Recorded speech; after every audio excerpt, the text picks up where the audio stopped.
Thank you Sanjeev. ठीक है sir, Ghulam Rasool जी, आपका स्वागत है, आप बोलिए। जी, तो मैं बात शुरू करूं अपनी? जी प्लीज। बहुत बहुत शुक्रिया, धन्यवाद शरद मोहन जी, आपने अपने इस प्रोग्राम गोलगप्पन में मुझे इनवाइट किया, और हमारे भाई संजीव कुमार जी, आदित्य सत्संगी जी के साथ मुझे भी आपने भाग लेने का, शिरकत करने का मौका दिया। संजीव कुमार जी का सवाल बहुत अहम, बहुत महत्वपूर्ण है, और वो ये है कि वक्फ प्रॉपर्टीज का कितना इस्तेमाल समाजी फलाह व बहबूद के लिए, समाजी उन्नति के लिए, पब्लिक वेलफेयर के लिए हुआ है।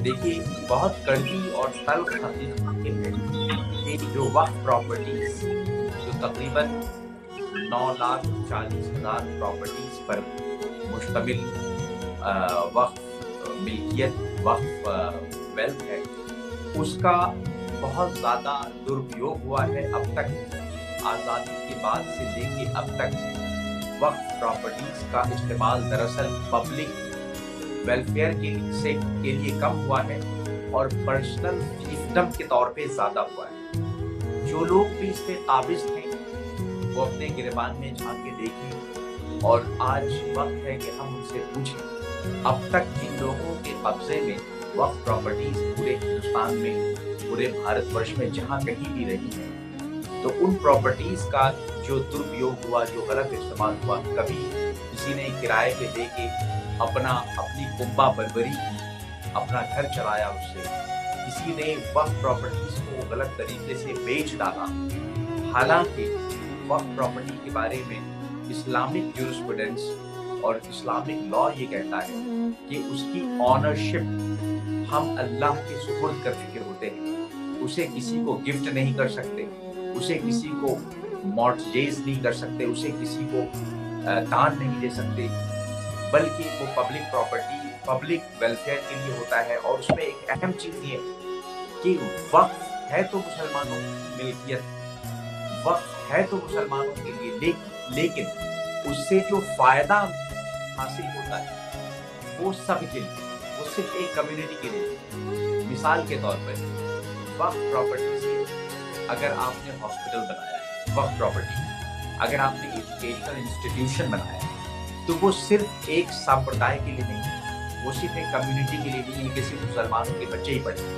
ऐसा नहीं है कि हॉस्पिटल आपने बनाया है तो उसमें सिर्फ एक ही कम्युनिटी, एक ही समुदाय के लोग आएंगे इलाज को, वो सबके लिए। और वक्फ के जो एंडोवर हुआ करते थे, जो उनका विल ऑफ एंडोवमेंट है, विल ऑफ द एंडोवर है, यानी वक्फ करने वाले की जो नियत है वो यही हुआ करती थी, ये उनकी नियत में शामिल था।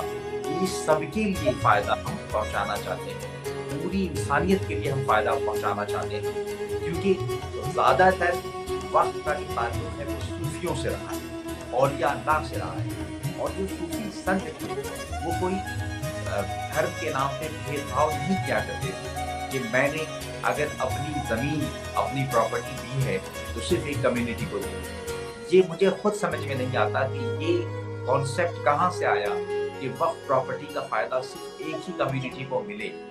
ये किसी भी विल ऑफ द एंडोवर से साबित नहीं होता।